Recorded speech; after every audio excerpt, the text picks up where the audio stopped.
besties. So basically I literally haven't started this video because I haven't found an adequate place to record. Hold on.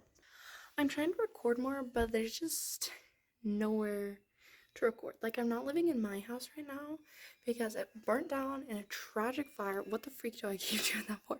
Okay, anyway, burnt down in a tragic fire. So I'm staying at my grandma's house. And we just live in this little upstairs apartment. I'm gonna flash it to you really quick, but it's really messy, so... Anyway, it's pretty tiny. There's a nice fire pole though, so that's pretty dope. But other than that, there's like nowhere to film, so I haven't been filming any videos, even though I want to start on that. But I'm trying to make this video, which I'll say all about in a second, but I just haven't anywhere to film, so if the quality is garbage, fire pole, just please don't come at me in the comments. I don't know why it really bothers me, but literally every time I record, I need to get like a good... Every time I record, I talk in a weird voice and I do weird like hand gestures, and I'm working on not doing that anymore, so also don't come at me for that, please. Okay, so I don't like how this is. Hold on. Okay. Hold on. I feel a little like really far away. I need to stop. Okay, I'm just gonna go like this. So let's start. Today's video is going to be going over my January reads and reviewing them. Here's some of the books. They're all library books because I'm a broke teenager. I just do a lot of library reading. There were two that I don't have with me that we'll also be reviewing. So the first book I don't have. I think I just can't find it. I might have returned it. I don't know, but I'll put a picture right here. Hopefully my editing skills are about zeros. The first book was called Love and Lavender. Right here. Anyway, 2 stars. It had some good things. I really liked the author's writing style. It was very descriptive, made it entertaining and easy to read. I just didn't like the plot, kind of. So it was a Regency romance, which is one of my favorite genres. And so I really liked that, but it just didn't fit what I expect to be a Regency romance. I felt like it was good description and good writing, but the whole plot was just not there. Like, I didn't feel any tension, any romance. I felt more like the 2 main characters were kind of like brother and sister than anything, and that kind of weirded me out a bit. But I don't know, 2 stars. I wouldn't recommend it to anyone, but I'm not mad that I read it on either.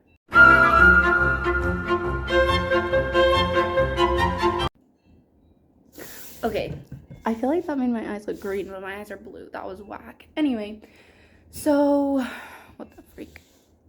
My voice is a little bit rough and scraggly today. I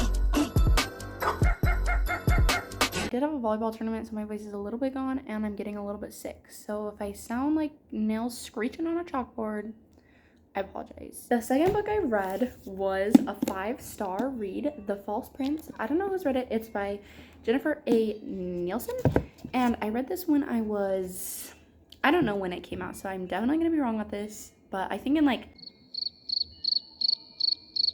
I don't know, maybe 8th grade, 7th grade, somewhere around there. And don't worry about my sister just singing up there. But so...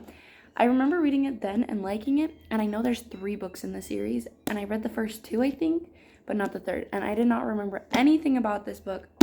How many times am I gonna hit it? Okay. Bad girl.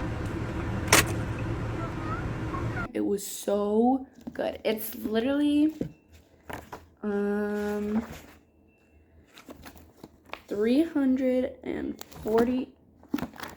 342 pages, and these were some of the best 342 pages of my life. I read this in one night in like 4 hours because it was like a quick read. There wasn't a time that I was bored of the book. The character was a little young. I usually like it when they're a little bit older, but he was a little young in the book, but I just imagined him older than he was. But I thought it was a really good book.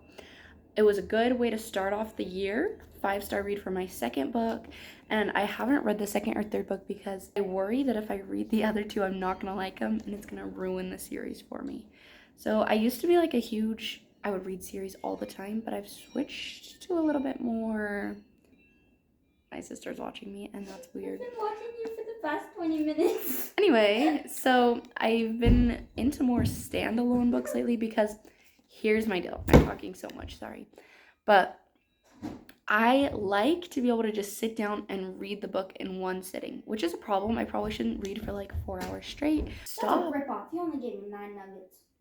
I make her lunch and this is how she treats me. Basically, I like to be able to sit down and just read it all. And with the series, it takes a little bit more time. And I just can't like go to sleep not knowing the ending of something. So that's something I'm working on. But False Prince, 5 stars. Would recommend. I need to read the other 2 books. Maybe they'll be on my February read list.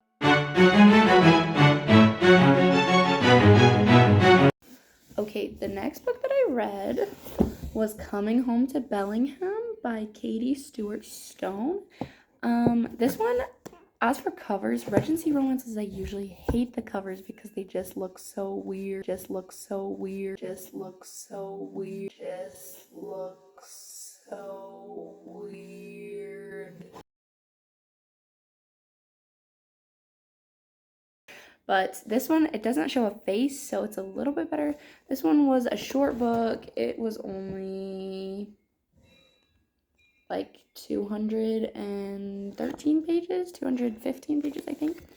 And it was pretty good. Let me check what I rated this. Not even gonna lie, January was such a long month that I don't remember half of the stuff that I read. So turns out I only gave this one a 3.7 stars. And I'm trying to remember what it was even about. Oh yeah, okay. So this one is a Regency romance, and the girl her parents die, and none of this should be spoilers. And she moves in with her aunt and her uncle, and then these like next door neighbors, or they're like employees or something. I don't know.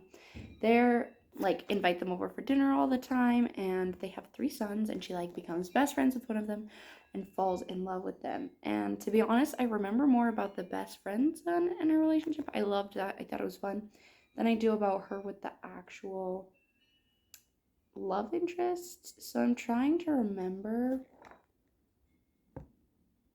I don't even remember what this was. Like, I remember what it was about, but I cannot remember anything about the actual main guy. But basically, 3.7 stars. I think I liked it. These were all at the beginning. I need to get to the books that I remember more about, and then this video will become more entertaining. 3.5 stars, though. Okay, the next book that I read was actually an audiobook, and I am not, like, I'm trying to get into audiobooks, but I'm just not an audiobook person. Like, I just have to sit down. I can't multitask really well, so I'll get distracted if I'm doing something else during it. So I literally have to just sit there and listen to it, and then at that point, I'm like, why don't I just read the pages? Like, the hardcover book, it feels more productive turning the page than just sitting there listening to it. So I'm not a huge audiobook person, but I'm trying to get to do that more so that, like, when I'm driving, I can listen to them. I like it for that purpose. But so anyway, this I also don't have the book for, so this one's gonna be a harder review because I can't hold the book, and that just helps for some reason. But this book was P.S. I Like You by I don't know who. It was a solid 4 stars, maybe higher. I might rate it more like a 4.5 stars now because I've thought about it so much since. Basically, the main kind of plot of it is a girl. Well, I don't know if I can say this without spoiling it, but warning, I guess. It is an enemies to lovers book in a way, and I loved it because, so basically the plot of it is this girl writes notes in her chemistry class and she just leaves them under her desk, and this one kid has found them and they just write notes back and forth to each other and they have no clue who they are, and then they kind of like fall in love over the notes and then find out who each other is, and it's like it's just really good, and it's made me like want that so much. That seems so fun to just like, not even necessarily for a love interest, that would be cool, but like just have someone you write notes with and it's like completely anonymous, you have no clue who it is. So I did write a note in my history class and probably no one will respond and I'll look like an idiot, but it's fine. Anyway, it was like really good. I enjoyed it, especially because it was an audiobook. Like, I thought it was narrated well and just all of it. I liked it. And I've thought about it a lot, but here was my holdup with it is I am not a huge fan of like modern. I think this is why I like Regency romance books are my favorite genre because 95% of the time they end up in like a proposal and a marriage. And I feel like I just need that to feel complete. But like, and they're also super appropriate, never have any swear words especially if you get like the proper Regency romance books. But so my worry, this one was appropriate. P.S. I Like You was completely appropriate. All of the books that I've mentioned so far have had no swear words or anything. But P.S. I Like You was a modern one, and I usually don't like those because, like, especially when it's teenagers, I'm like, oh, this was a sweet story, but you're gonna break up in literally like a week. So that's just the mindset that I have. I don't know why, because I just am like, high school relationships won't work out, so I just don't like reading those books so much. But this book was good. Like, I liked it, and I've thought about it a lot since I read it. It was like quick and easy. It was just good. I liked it. So at least a 4 stars, probably a little bit more, and completely appropriate.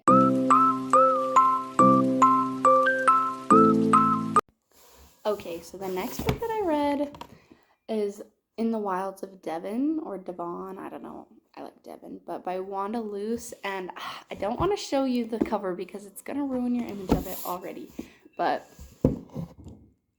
yeah. So, personally, you might be into that, I don't know, but this guy, no shame to him, if this model guy is watching right now, shout out to you, you know, nothing against you, but I just hate. That's my biggest holdup with Regency romances. I love everything inside of them, but the covers. I hate when they put a picture on the cover because then it already adjusts the image in my mind. And so this is nothing like how I pictured the guy in the book, like nothing. But because this was on here, every time I would close the book and open it, I would have that image in my mind. So for that, I probably would bring it down a whole solid star just because he ruined the image in my mind. Is there no way we can get rid of him? Not without cause, Michael. I have cause. It is because I hate him. Like, just, if you're gonna put a picture, do something where I can't see your face. Like, there's nothing that descriptive. Like, I don't know. I just hate pictures on the covers of books. Also, when people see me reading this, they're like, what are you reading? I don't know. Maybe it's just in my head, but I don't like it. Okay, this one was a 3.7, and I think what it was, okay, so basically the plot of this one is kind of, this girl is secretly, like, in the aristocracy, or, like, she's pretty well off in life, but because of something, like, scandal with her father, they are now, like, living a secret life in poverty, kind of, and this guy is secretly rich as well, and he has to come and, like, hide because some criminals are looking after him, or, like, on the look for him, so he has to go hide out for a while, and they're neighbors, and they both have these fake identities, and they kind of fall in love, but basically, it was a good book, but I think the picture just ruined the image for me. But also, it seemed really long, and I was more so just waiting to, like, it wasn't that long. It was only, like, 330 pages, but it felt long. Like, I don't think a book should feel long. Like, with The False Prince, I was zooming through that. Like, I just never really seemed that excited to read this. Like, I just kind of, I don't know. I wanted to be done with it so I could move on to my next book more than I wanted to pick it up and read it. So, 3.7 stars. Wouldn't really recommend this one either.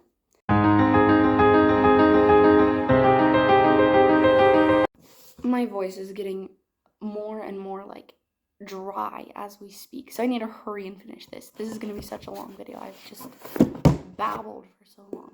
This is a kind of an old copy of it, but my next read was The Great Gatsby, and I think this was a 4-star that I gave it. I liked it. So we started off reading it for a class assignment, but I'm late to school a lot, so I missed a lot of parts of it. Boarding school? I thought this was Spanish class. And I thought it had potential to be a good book, so I wanted to read it on my own. So I just checked it out and read the whole thing in one night. I listened to a few chapters on audiobook, but I mostly just read the whole book. This was also a short, quick read, 182 pages, not long. So there were a few parts that I was a little bit bored, but for the most part, it seemed pretty entertaining. Personally, I hate all the characters. Like, they were entertaining to read about, don't get me wrong, but they're all morally horrible. but the book, I think that's kind of how it's supposed to be. But the book is good. I like it. I didn't see the ending. I did not see coming, but I really liked it. Thought it was entertaining. Definitely a 4-star at least. It is by Scott Fitzgerald. I would recommend you read this book for literary purposes. I don't know, it's just a common book for people to know about, and it was just an entertaining read, like for a school book. Like I was like, okay, I would just read this if it wasn't assigned in school. Also, this book was I don't like to read books that really swear or have any like content like that, I guess. So I usually steer clear of those books. This one did have a little bit. I just like to put these in my videos so people know what they're gonna read. This does have some swearing in it, and obviously it's kind of based around everyone cheating on each other, so I don't think there's any like seriously explicit scenes, but there is a little bit of language, just a warning for that. But on to the next book. This book was Win, Lose, Kill, Die by Cynthia Murphy. Okay, here was my thoughts on this one. I have never read, I've been wanting recently to read kind of a mystery, suspense, like thriller type book, and I would categorize this, I think it's a thriller. So this involves a lot of murder and things like that, and I haven't read a book like that before, so I don't know. I feel like I can't fairly judge this book because I haven't read other thrillers, so I can't tell if I just don't like the genre or if I didn't like this book. Okay, I think I gave this, I did give this 3 stars, and I probably stick with that. Basically, it's about this boarding school, and I don't want to spoil anything. It's about a boarding school, and these girls keep dying there, and it's really like, just there's a secret society there, and all sorts of things. So again, I haven't read another thriller, so I don't know if this is how they all are, but this just seemed kind of cheesy to me for a thriller. This just wasn't a good one to get me started on the path of thrillers, and I don't think I'll read another one because it just made me feel kind of gross, I guess. Like there was a lot of descriptive murder in here. This one did have quite a bit of language, probably not that much, but for me personally, I didn't like it. It had some use of the G word, which I really don't like reading. Kind of regret reading it for that purpose. But some H words, like nothing too, like, I don't think there was any F words or anything, but it was a little bit on that side. So basically, there's a little bit of romance in this book. The murder was just, it made me feel gross and didn't, like, the plot at the end kind of seemed predictable, to be honest. Like, there was a part within, like, the first 10 pages, I was like, I bet this is what's gonna happen at the end. Then I kind of drifted away from that idea. And then at the end, like, the plot twist came, and I was like, trying to act all shocked and trying to, like, force myself to think it was actually surprising. But I kind of saw it coming all along. Oh my gosh, that's amazing. I didn't expect that. Wow, that's so nice. Thank you. That's amazing. I really didn't expect that. So this book, 3 stars. It was entertaining, and I wanted to read it. Like, it was easy to envision. Like, as soon as you started reading, you were, like, enveloped in the book. But it was kind of cheesy. The plot was predictable. Made me feel kind of gross. I just, I wouldn't recommend this book. I tried so hard and got so far, but in the end, it doesn't even matter. Okay, and then I think this is my last book. It is a Regency romance. It's Summerhaven by Tiffany Odekirk. As for Regency romance books, I didn't mind the cover as much. Okay, so I gave this one 4.2 stars. This one was good. I liked it. It's about a girl, and she, like, has her whole life planned out this marriage with this guy. Like, she thought that was what was gonna happen, and she had kind of expected it. Then she went to go live there, and she found, like, he wasn't really that interested in her anymore, and so she was like, what the heck? And so his brother, not her brother, that's weird, his brother, Damon, and her plan, like, kind of an alliance to make the other brother jealous so that he'll come back, running back, you know. But Damon and her fall in love, and then it's just really, I liked it.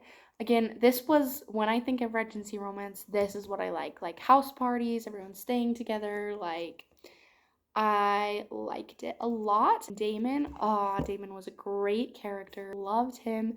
The ending was kind of not my favorite. This might be a little bit of a spoiler, so you can pause it if you don't want to hear it, but I don't think it should be too bad. But I don't like it when they build up all this like tension with the characters and you begin to love them in their relationship, and then like months or years go by, not years in this case, but like when a long period of time goes by and they don't see each other and then they get together. Like, I'd rather they just, I know they do it in a lot of books and it's just a personal preference, there's nothing wrong with it, but I just, like, I want them to be together right then when I'm really rooting for them. So that was why I didn't give it a 5 stars and a few other things, but I really liked all the characters and it was a good book. So this was my stack plus my 2 other books that I don't have. I would definitely recommend all of them except for In the Wilds of Devon and Win, Lose, Kill, Die, and whatever my other one was that I can't remember. But it was a good reading month, and I think I want to start doing monthly book like reviews, so let me know what you think. See you next time.